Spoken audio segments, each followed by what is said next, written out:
हमें अपने दिमाग को तो कंट्रोल में करना है, और उसके लिए हमें करनी है रेगुलर प्रैक्टिस। और जहां तक मैं बात कर रही हूँ छोटे छोटे जिसको बोलते हैं कि सूत्र, कि हम उनका ध्यान रखें। अगर आप उन सूत्रों को फॉलो करते हो तो आपकी मेडिटेशन बहुत अच्छी होगी। फिर तो आपको भगवान से कनेक्ट होने में कोई रुकावट बीच में नहीं आएगी, और आपको पता भी नहीं चलेगा कि आप किस समय भगवान से कनेक्ट भी हो गए हैं। मतलब इतना, जिसको बोलते हैं ना इजी, इतना इजी हो जाएगा भगवान से कनेक्ट होना। तो उसके लिए करना क्या है कि जैसे सारा दिन का आपका काम है, उसमें बस अपनी आपने अवेयरनेस बढ़ानी है। मैं ये बातें पहले बता चुकी हूँ, पर आज कुछ नए भाई बहन भी हैं तो मैं उनके लिए ये बातें दोबारा शेयर कर रही हूँ। बाकी जो पहले से मेडिटेशन कर रहे हैं उनको तो जरूरत नहीं है इन बातों की। तो आपने कुछ ध्यान के सूत्रों के अंतर्गत क्या चीजें आती हैं। आपके पास जब भी दिन में समय हो, समय ना भी हो, क्योंकि समय तो एक ऐसी चीज है जो आपको लगेगा कि समय तो है ही नहीं है, ठीक है। तो आपने क्या करना है कि हर 1-2 घंटे के बाद 1 मिनट का टाइम तो आपने निकालना ही निकालना है। मैं ज्यादा नहीं बोल रही हूं, अगर आप 1 घंटे में भी 1 मिनट निकालते हैं तो भी आपके लिए बहुत है, ठीक है। 1 minute is not a very big issue. उसमें आपको करना क्या है कि जैसे कि मैंने उस पहले भी समझाया है, 1 मिनट के लिए जैसे आपको याद आ जाए कि अरे अभी तो मुझे 1 मिनट के लिए रुकना है, तो जहां हो वैसे के वैसे रुक जाओ। सांस अंदर है, अंदर रोक ली, बाहर है तो बाहर रोक ली। आपने टेंशन नहीं लेनी कि आपकी सांस आ रही है या जा रही है, या नहीं रुकी तो क्या होगा, आई मीन अगर बाहर ना निकली तो क्या होगा, कुछ नहीं सोचना। 1 मिनट के लिए सिर्फ 1 मिनट, 1 मिनट नहीं भी कर सकते तो then you can do less than 1 minute. आप 30 सेकंड कर लीजिए, 45 सेकंड कर लीजिए, अगर 1 मिनट पूरा नहीं भी होता। सांस आपकी जहां पर है, आपने सांस को रोक लेना है। नेत्र आपके जहां एक टक देखने लगे, जैसे मैं इस समय सपोज आपको देख रही हूँ, ठीक है। तो मैंने सिर्फ आपको देखना है, अब मैंने इधर उधर कहीं नहीं देखना है, यहां तक कि अपनी गर्दन को स्थिर रख के नेत्रों को भी नहीं हिलाना मैंने अपनी, ठीक है। तो जो आपको मैंने टाइम बोला है 30 सेकेंड्स, 45 सेकेंड्स, 1 मिनट, आप जितनी देर रोक सकते हैं। आपने अपने आप को पहले स्थिर किया, आपकी बॉडी स्थिर हो गई। फिर आपने अपने सबसे पहले आपने बॉडी को स्थिर किया, फिर आप अपने सांस को स्थिर किया। सांस जहां पर है उसको वहीं का वहीं रोक लिया। फिर उसके बाद आपने अपने नेत्रों को स्थिर कर दिया कि जहां आप देख रहे हो बस जस्ट आपने वहीं पे देखना है। और इस तरीके से आप जितनी देर बैठ सकते हैं, चाहे वो आधा मिनट ही क्यों ना हो, वो आपने बैठना ही बैठना है। जब आप हर घंटे, 1.5 घंटे में, 2 घंटे में इस चीज की रेगुलर प्रैक्टिस करोगे तो आपका ध्यान जो है वो सधना शुरू हो जाएगा। फिर आप जब बैठकर पूजा भी करोगे ना, मंत्र जाप करोगे, पूजा करोगे, भगवान के साथ कनेक्ट होने की कोशिश करोगे, ठीक है, तो आपको पता भी नहीं चलेगा कि आप भगवान से कितनी जल्दी कनेक्ट हो गए। ये सबसे सबसे आसान तरीका है। और सपोज आप एक और तरीका, अपना ध्यान बढ़ाने के लिए एक तरीका और कर सकते हो। उसके लिए आप क्या कर सकते हो, आप घर में बैठे हुए हो या अपने ऑफिस में बैठे हो या घर में हो, कहीं पे भी आप किचन में काम कर रहे हो, मैं ये भी नहीं कह रही कि आप खाली बैठे हो, किचन में काम भी कर रहे हो, देन आपने अपना सारा ध्यान अपने कानों की तरफ ले जाना है। और आपने आसपास सुनने की कोशिश करनी है कि कौन कौन सी आवाजें आ रही हैं। चाहे वो पंखे की आवाज है, चाहे वो घड़ी की टिक टिक की आवाज है, चाहे वो आपका एसी चल रहा है, या बाहर कोई बच्चे खेल रहे हैं, या बाहर से कोई गाड़ी निकली उसका हॉर्न बज गया है। कौन कौन सी आवाजें आ रही हैं, आपने उन आवाजों को अपने कानों से कैच करना है। यानी कि आपने पूरा ध्यान जो है, मतलब ये आपका ध्यान इस तरीके से होके एकदम कान की तरफ चला जाएगा, और कानों में कौन कौन सी आवाजें आ रही हैं आपने उसके साथ कनेक्ट रहना है। आप इसको भी आप आधा मिनट, पौना मिनट, 1 मिनट, जितनी देर आप आराम से कर सकते हो बस उतनी देर करना है। सिर्फ अपने आवाजें सुनने के, बाहर से आवाजें कौन सी आ रही हैं। और अगर आप बाहर की भी नहीं सुनना चाहते, सपोज कई बार हम क्या करते हैं, हमने अपना घर के काम खत्म कर लिए, हम रिलैक्स हैं, रिलैक्स होने के बाद हम म्यूजिक चला लेते हैं कि चलो थोड़ी देर हम म्यूजिक सुन लेते हैं। म्यूजिक का मतलब जरूरी ये नहीं है कि आपने भजन ही सुनने हैं या रामायण का पाठ ही सुनना है या कुछ धार्मिक सुनना है। सबका अपना अपना शौक होता है। आप अगर सुबह पूजा पाठ कर चुके हैं, आप सुबह रामायण सुन चुके हैं, आप जो जो सुनना चाहते हैं आप सुन चुके हैं, तो डेफिनेटली आप कुछ और सुन सकते हैं। आप फिल्मी गाने भी सुन सकते हो। ध्यान को आप उसमें भी जोड़ सकते हो। उसके लिए आपको क्या करना होगा, सपोज एक गाना चल रहा है, मेरे पास इस समय एक्स्ट्रा फोन नहीं है, नहीं तो मैं आपको बताती। एक गाना चल रहा है, गाने में वर्डिंग है, आप पूरे वर्डिंग सुन रहे हो, ठीक है, आपका दिमाग जो है वो वर्डिंग को कैच कर रहा है। वर्डिंग के साथ साथ उस गाने में म्यूजिक भी बज रहा है। म्यूजिक में हो सकता है कि पियानो भी बज रहा है और गिटार भी बज रहा है, तबला भी बज रहा है, वीणा भी बज रही है। There are lots of instrument in the orchestra जिसमें कुछ भी बज रहा है। आपने क्या करना है कि जैसे कुछ गाने ऐसे होते हैं जिसमें एक स्पेसिफिक चीज होती है, वो बहुत ज्यादा बजती है। मैं आपको उदाहरण के रूप में क्या गाना बताऊं।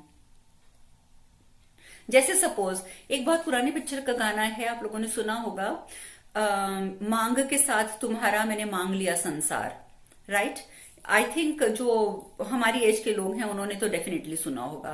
तो आप उसमें नोटिस करेंगे कि जब ये सॉन्ग बज रहा है तो उसमें गाना रहे, मांग के साथ तुम्हारा मैंने मांग लिया संसार।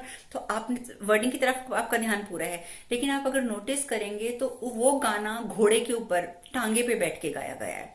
टांगे पे बैठे हैं तो वो घोड़े की जो टक टक टक टक टक टक जो उसके स्टेप चल रहे हैं, जो उसके फुट स्टेप चल रहे हैं, राइट। तो उसके फुट स्टेपों की जो आवाज आ रही है वो अलग आ रही है। हम पूरा ध्यान गाने में तो लगा ही रहे हैं, लेकिन अब हमने क्या करना है, क्योंकि हम इस समय ध्यान की प्रैक्टिस कर रहे हैं, हम गाने सुनते सुनते भी ध्यान कर रहे हैं। इसको ध्यान करना कहते हैं, मेडिटेशन करना कहते हैं। आपने क्या करना है कि गाने की तरफ से ध्यान हटाकर, या गाना भी आप सुनते जाइए, सुनने में कोई हर्ज नहीं है, लेकिन वो जो घोड़े की टक टक टक टक टक टक हो रही है ना, उसके पैर जो चल रहे हैं, उसका जो रिदम है, आपने उसको अपने कानों से बहुत ध्यान से सुनना है। तो आप गाने की तरफ से आपका ध्यान हट भी जाए देन इट्स ओके, लेकिन अगर आपने वो घोड़े के फुटस्टेप जिनको आपने कैच कर लिया है तो आप उसको टक टक सुनते रहेंगे तो बहुत मतलब वो आपका प्रॉपर ध्यान होगा। सपोज कई गाने ऐसे होते हैं जिसमें घुंघरू की आवाज होती है, या कई अभी मैं कल परसों एक भजन सुन रही थी, उसमें बड़ा अच्छा ना पीछे जैसे तबला बज रहा था, तो उसमें पूरा प्रॉपर तबले का रिदम जो था वो अलग सुनाई दे रहा था। तो वो भजन सुनने की बजाय हमने अपनी पूरी कंसंट्रेशन क्या करी, तबले पे ले आए। तो वो तबले की थाप हम साथ साथ सुनने लग गए। गाना सुन रहे हो, भजन सुन रहे हो, इट्स फाइन, लेकिन तबले की जब हम साथ थाप सुनते हैं और अपना पूरा कंसंट्रेशन तबले की थाप पे रख देते हैं, तो this is called meditation. Meditation ये नहीं है कि आप ऐसे आंख बंद करिए बैठ गए, दिमाग कहीं का कहीं चल रहा है, कुछ भी हो रहा है, नहीं, ये मेडिटेशन नहीं है। उस समय तो आप पता नहीं क्या क्या कुछ सोच रहे हो मेडिटेशन करते समय। अभी भी मैं बोल रही हूँ और मैं जानती हूँ कि आप में से कितने भाई बहन ऐसे हैं जो अपने विचारों में खोए हुए हैं, जिनको पता ही नहीं होगा कि मैं बोल भी क्या रही हूँ। थोड़ी देर बाद उन्हें याद आएगा, अरे दीदी ने कुछ बोला था, वो तो मैंने सुना ही नहीं। तो ये हमारा जो दिमाग है ना, ये हमें जबरदस्ती कहीं का कहीं ले जाता है। हम जितनी भी कोशिश कर लें, अगर हम उसको पूरे तरीके से जबरदस्ती नहीं पकड़ेंगे, वो हमारे काबू में नहीं आएगा। ठीक है, तो ये छोटी छोटी चीजें मैंने बताई हैं कि किस तरीके से हम अपने दिमाग को काबू में कर सकते हैं। अपने दिमाग को अटकाओ। जैसे सपोज सारा दिन में आप ध्यान कैसे करोगे। आप जैसे लेडीज हैं, उनका ज्यादातर टाइम, खासकर हम हिंदुस्तानी फीमेल्स का टाइम कहाँ बीतता है, किचन में। किचन में बीतता है। अब आप कहोगे किचन में या क्या, सारा दिन मैं तो खाना ही बनाती रह जाती हूँ, ध्यान करने का तो टाइम ही नहीं मिलता है। ये बात अपने दिमाग से बिल्कुल निकाल दो। आप खाना बनाते बनाते ध्यान करो। सपोज आपने सब्जी का मसाला काटा, सब्जी काटी, अब आप उसे भून रहे हो, ठीक है। आपने कढ़ाई ली, कढ़ाई आपके गैस पे पड़ी, आप सब्जी भून रहे हो, तो उस समय आप ध्यान कर सकते हो। कैसे? आपने कुछ नहीं सोचना, आपने बस ऐसे सब्जी को देखते जाना है, कड़छी मारते जाना है, सब्जी को देखते जाना है, कड़छी मारते जाना है। आपका ध्यान अगर कुछ और सोचने लगे, आपका मन कहीं और पहुंच जाए, आपने तुरंत अपने मन को बोलना है, अरे नहीं मैं सब्जी बना रही हूँ। फिर आपने अपने आप को याद कराना है, मैं सब्जी बना रही हूँ, फिर सब्जी की तरफ देखना शुरू कर दो। तो दिस इज कॉल्ड ध्यान। आप चपाती बना रहे हो, आप रोटी वेल रहे हो, आपका ध्यान होना चाहिए कि मेरी रोटी गोल बन रही है। मेरा ध्यान जो है वो पूरा वेलने की तरफ और मेरे चकले वेलने की तरफ होना चाहिए। आप अपना रोटी बेलते समय आपका दिमाग कहीं का कहीं बोल रहा है, जैसे ही पहुंचे तुरंत अपने आप को वापस ले आओ, नहीं नहीं मैं रोटी बना रही हूँ, मुझे रोटी की तरफ ध्यान देना है। तो फिर आप अपनी रोटी बेलना शुरू कर दो। तो this is the best way to do ध्यान। ये प्रॉपर मेडिटेशन है। जब धीरे धीरे आप डेली रूटीन के कामों में इस तरीके से करोगे कि हमें किस तरीके से अपने आप को ध्यान में मग्न करना है, तो क्या होगा कि आपको इतनी आदत पड़ जाएगी ध्यान लगाने की कि आप 50,000 लोगों के बीच में भी बैठे हो गए ना, आप आंख एक सेकंड के लिए आंख बंद करके बोलोगे ना मुझे ध्यान करना है, तो आप वो 50,000 लोगों के उनके शोर के बीच में भी ध्यान में घुस जाओगे। क्यों? क्योंकि आपने अपनी डेली रूटीन की चीजों से इतना अपने आप को वो कर लिया है कि भी नहीं मुझे तो ध्यान करना ही करना है। ठीक है। अगर आप सपोज चल रहे हो, ठीक है, चल रहे हो, चलते हुए आप स्टेप्स के ऊपर ध्यान दो। आप वॉक करने गए हो तो आप स्टेप्स पे ध्यान दो, मेरा ये कदम आ गया, अब ये कदम आ गया, अब ये कदम आ गया, अब ये कदम आ गया। तो ये भी एक ध्यान है। जैसे जैसे आप ये नेचुरल और नॉर्मल जो डेली रूटीन की चीजें हैं इनमें ध्यान लगा लोगे, आपको ध्यान के लिए स्पेशल बैठने की जरूरत ही नहीं पड़ेगी। फिर तो आप जहां बैठे हो, आप बच्चे को अपनी गोद में लेके बच्चे को सुला रहे हो ना, सपोज आपका छोटा बेबी है, आपका तब भी ध्यान लग जाएगा। क्यों? क्योंकि आपको आदत पड़ चुकी है ध्यान लगाने की। आपका पूरा ध्यान क्या होगा, मैं बेबी को थपका रही हूँ, बेबी को लेके ऐसे ऐसे झूल रही हूँ, उसको मैं सुला रही हूँ, तो वो भी आपका एक ध्यान हो जाएगा। और ये जब प्रैक्टिस आपकी पूरी हो जाएगी, रोज करते करते, लगेंगे इसको महीनों लगेंगे प्रैक्टिस करने में, लेकिन जब ये पूरी हो जाएगी ना, फिर तो देखना, आप अगर जोत जलाकर भगवान के सामने बैठोगे ना, 5 मिनट में आप भगवान से कनेक्ट हो जाओगे और वो टाइम फिर दूर नहीं रह जाएगा कि आपको भगवान के दर्शन हो जाएंगे। और ये भी हमारी बहुत बड़ी गलत फहमी है कि हमें लगता है कि नहीं जी, ये तो भगवान के दर्शन कैसे हो जाते हैं। मैं अपने ग्रुप की भी बात कर रही हूँ, मैं अपनी भी बात करूँ, अपने घर में मैं अपने फैमिली मेंबर्स की बात करूँ तो हैं ऐसे, मैं बहुत से लोगों को जानती हूँ जिनको भगवान के रोज दर्शन होते हैं।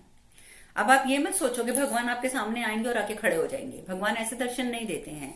भगवान का दर्शन देने का मतलब है कि जिस भी भगवान के जिस स्वरूप के साथ हम कनेक्टेड हैं, जैसे सपोज कुछ माता रानी के साथ कनेक्टेड होते हैं, कुछ अपने श्याम के साथ कनेक्टेड होते हैं, भगवान कृष्ण के साथ अर्थात, कुछ अपने गोपले के साथ यानी कि लड्डू गोपाल के रूप में अपने प्रभु को लेकर उनसे कनेक्टेड होते हैं, कोई माता रानी के साथ कनेक्टेड है। तो जो भी आपके इष्ट हैं जिनसे आप कनेक्टेड हो, आप जब ये ध्यान विधि रोज करोगे, हर एक चीज में अपना ध्यान लगाओगे, तो आप पूजा करने के लिए जैसे ही बैठोगे, पूजा करते ही बस आपने आंख बंद करी और आपने एक बार कहना है कि हे मेरे प्रभु, मेरे सामने आ जाओ। उनकी छवि आपके आंखों के सामने आकर ऐसे खड़ी हो जाएगी कि आप ना चाहते हुए भी आप उन्हें देखोगे, आप सोच भी रहे हो, और उसके बाद तो धीरे धीरे ऐसा हो जाएगा कि आप बोलोगे ना कि मुझे भगवान को नहीं बुलाना है आज, तो भी भगवान आपके सामने आपको खड़े हुए नजर आएंगे। और जितना ज्यादा आप ध्यान में गहरे उतरते जाओगे, गहराई आपकी बढ़ती जाएगी, आपकी कंसंट्रेशन बढ़ती जाएगी, आप विश्वास करो, आपको अपने प्रश्नों के उत्तर भगवान से मिलेंगे। आपको किसी व्यक्ति की आवश्यकता नहीं पड़ेगी। कई लोग कहते हैं ना हम ध्यान कर रहे हैं, ध्यान में हम कहते हैं हमारी इंट्यूशन पावर जो होती है वो इंक्रीज होती है। इंट्यूशन पावर क्या है? जैसे मैं अभी आपको छोटा सा उदाहरण देती हूँ। अभी कुछ दिन पहले हमारे यहाँ पर बहुत रात को तूफान आया, और आपको पता है कि अमेरिका के तूफान बड़े गंदे होते हैं, लोगों के घर उड़ जाते हैं। तो तूफान आया, उस दिन बहुत तेज तूफान था, तो पहले तो नींद ही नहीं आ रही थी मुझे, खैर शोर इतना हो रहा था, मैं खैर सो गई, मुझे नहीं पता कैसे नींद आ गई, अपना मैं डीप ब्रीदिंग करते करते सो गई। अचानक मुझे सपना आया कि मतलब मेरे किसी अपने की छत उड़ गई है। अब ये सपना देख के एकदम मैं झटके से उठ के बैठ गई। अब मेरे दिमाग में टेंशन, मैंने अपना घर देखा, सारे कमरों की छतें तो बरकरार हैं, हमारे घर की तो छत उड़ी नहीं है। अब मैं परेशान, किसकी छत उड़ी है। मैं सुबह उठ के जो भी मेरे नोन थे उनको मैंने कॉल किया, भी आप सबकी छतें ठीक है ना? सबने कहा कि हाँ ठीक है। फिर मैंने कहा पता नहीं मुझे क्यों भगवान ने क्या दिखाया है, किसी की तो छत उड़ी है ये। और उसी समय हमारे बच्चे का जो टीचर है, जो हमारे घर आता है उसको क्लास लेने के लिए, वो जैसे आया तो उसने अंदर घुसते ही बोला, do you know yesterday my roof gone away. I was shocked. मैंने कहा आपकी रूफ उड़ गई? कहते हैं हाँ। तो मैंने उनको बोला, कहते हैं कि मेरे पास पिक्चर भी है। मैंने कहा अच्छा मुझे फोटो दिखाओ, कहाँ है? तो जिस शेप में उन्होंने मुझे फोटो दिखाई, सेम वही उतना ही हिस्सा टेढ़ा मेढ़ा ऐसे कटा हुआ रूफ का मैंने देखा था, जो बिल्कुल ऊपर से उड़ गया था, छत उनकी उड़ी गई थी। तो उनकी वो उतनी ही छत उड़ गई थी। तो कहने का मतलब है कि जैसे जैसे आप ध्यान में उतरते जाओगे, बाहर जो भी घटना घटने वाली है आपकी जिंदगी में, भगवान या आपके आसपास जो लोग आपके बहुत क्लोज हैं उनके साथ घटने वाली है, वो चीज आपको पहले नजर आ जाएगी। ठीक है, ये चीजें मैं उदाहरण इसलिए बता रही हूं आपको, ताकि आप इस चीज को समझ सकें कि ये चीजें हो रही हैं तो क्यों हो रही हैं। अगर हमें सपना आता है, हम सपने को याद भी रखते हैं, तो वो सपना हमें इंडिकेशन देता है कि क्या होने वाला है। अभी पीछे किसी का कोर्ट केस चल रहा था और मुझे सपना आया कि उन लोगों ने आकर माफी मांगी है, जिसके ऊपर उन्होंने केस किया है, और आप बिलीव करेंगे कि नेक्स्ट डेट में उन लोगों ने माफी मांगी आकर। तो ये सब चीजें आपको खुद पता चलने लग जाएंगी कि आगे आने वाली क्या है। एक लड़की का ब्रेकअप होना था और बाई चांस की बात है कि वो अपने बॉयफ्रेंड से मिलने गई और मैंने उसको वैसे ही बोला, मैंने कहा मुझे ना रात को ध्यान आया कि आज अगर तू इससे मिलने जाएगी तेरा ब्रेकअप हो जाएगा। तो कहती है नहीं नहीं, हमारी इतनी अच्छी हमारा वो चल रहा है, हमारी मतलब आपस में अंडरस्टैंडिंग इतनी अच्छी, ब्रेकअप कैसे हो सकता है। लेकिन वही हुआ, वहां पे वो लड़की गई, उसने अपनी एक छोटी सी डिमांड रखी है, डिमांड इन द सेंस कि भी देखो तुम मेरे से रोज बात किया करो फोन पे, मुझे अच्छा नहीं लगता कि तुम एक एक हफ्ता गायब हो जाते हो। तो उस लड़की ने आगे से बोल दिया कि मैं रोज बात नहीं कर सकता, मेरी तो जब इच्छा होगी मैं तब बात करूंगा, तेरे को मेरे साथ रहना है रह, नहीं रहना तो गेट लॉस्ट। लिटरली उसने वर्ड बोल दिया गेट लॉस्ट। उस लड़की ने उसी समय ब्रेकअप किया और घर आ गई, और उसने आते ही मुझे फोन किया, कहती है कि मेरा ब्रेकअप आज हो गया। तो कहने का ये मतलब है कि इस ध्यान में आपको मैं उतरने के लिए बार बार इसीलिए बोल रही हूं कि आप जितना ज्यादा ध्यान में उतरते जाएंगे, आगे होने वाली घटनाएं आपको स्वयं पता चलती जाएंगी। और देखो, घटनाएं पता चलने का हमें फायदा होता है, ये नहीं होता आपने जैसे मैंने सपोज देखा छत उड़ गई तो मैं टेंशन लेके बैठ जाऊं, ओ माय गॉड किसकी छत किसकी छत किसकी छत। मुझे अगर ये सपना आया, छत तो चलो जिसकी उड़ी सो उड़ी, लेकिन उसने हमें साथ में ये अलर्ट भी कर दिया, ठीक है, कि हमें अपनी छतों का ध्यान रखना है। अगर मुझे सपना आया कि उस लड़की का ब्रेकअप हो रहा है, मैंने उसे वार्न भी किया कि अगर तू आज जा रही है तेरा ब्रेकअप हो जाएगा, उसने नहीं माना। अगर वो चाहती तो उस बात को वो प्यार से टाल सकती थी, उस लड़के में कोई कमी नहीं थी। और अगर उसने उससे थोड़ा बोल भी दिया था कि मैं तो नहीं करूंगा रोज बात, तो तू पेशेंस रख लेती, तो थोड़ी देर के लिए चुप हो जाती है कि चलो कोई बात नहीं, हम इस बात में कल डिस्कस करेंगे, तो शायद वो टाइम निकल जाता। कई बार हमें ये चीजें अलर्ट करती हैं कि ये सिचुएशन आने वाली है, इसको लेके आप अलर्ट हो जाओ ताकि ये सिचुएशन आपकी निकल जाए और आपका उससे बचाव कैसे हो जाए। हम कुंडली भी दिखाते हैं, कुंडली क्यों दिखाते हैं, हम जाते हैं ना एस्ट्रोलॉजर्स को कुंडली दिखाने के लिए, फिर हम डर के बैठ जाते हैं, वो कहता है आपका राहु खराब है, आपका शनि खराब है, आपका ये खराब है, आपका वो खराब है, इस तरीके की बातें वो बता देते हैं। अच्छा, फिर हम डर के बैठ जाएंगे, अरे हमारा शनि खराब है, अब तो हमारे पास फाइनेंशियल प्रॉब्लम होगी, अरे हमारा राहु खराब है, हमारे पास तो कोर्ट केस हो जाएगा। ये चीजें खराब हैं, you came to know through your horoscope, आपको हॉरोस्कोप से ये चीजें पता चल गई। अब आपका काम क्या है, आपका फर्ज क्या है कि अपने कर्मों से उस सिचुएशन को बदलना। फिर मैं वहीं आ जाऊंगी कि you are the creator of your own destiny, अपना भविष्य आप खुद बनाते हैं। जो भगवान ने आपकी कुंडली लिखकर भेजी है वो आपके पिछले जन्म के कर्मों से लिखकर भेजी है, आपने पिछले जन्म में क्या क्या किया उस हिसाब से आपकी कुंडली बनी हुई है, लेकिन इस जन्म में करके आप उस कुंडली को बदल सकते हैं, राइट। तो हॉरोस्कोप में कुछ देखने का मतलब ये नहीं है कि आप टेंशन में बैठ जाओ। हॉरोस्कोप में देखो, अरे मेरे साथ ये होने वाला है, मेरा ये ग्रह खराब है, चलो मैं इसको ठीक कर लेती हूँ, और उस चीज के ऊपर काम करना शुरू कर दो, तो आपका ग्रह बदल जाएगा, राइट। तो ये सब चीजें मैं इसलिए बता रही हूँ कि ये सब चीजें ध्यान से कनेक्टेड हैं। जितना हम ध्यान में उतरेंगे उतना हम इन चीजों से पार हो जाएंगे, ये चीजें हमें बॉदर ही नहीं करेंगी। और वैसे भी जैसे जब हम भगवान से कनेक्टेड हो जाते हैं, ठीक है, तो ग्रह किसके अंडर हैं, भगवान के अंडर हैं, है ना। ग्रह हमारे अंडर नहीं है, भगवान के कंट्रोल में है, और अगर भगवान हमारे कंट्रोल में है तो ग्रह तो अपने आप ही कंट्रोल में आ जाएंगे। तो जुड़ना है तो भगवान से जुड़ो, तो उसके लिए आपको क्या करना पड़ेगा, ध्यान करना पड़ेगा। अब ध्यान के इस तरीके के कौन से सूत्र होते हैं वो सारे मैंने क्लियर कर दिए हैं, तो अब हम मेडिटेशन कर लेते हैं, ठीक है।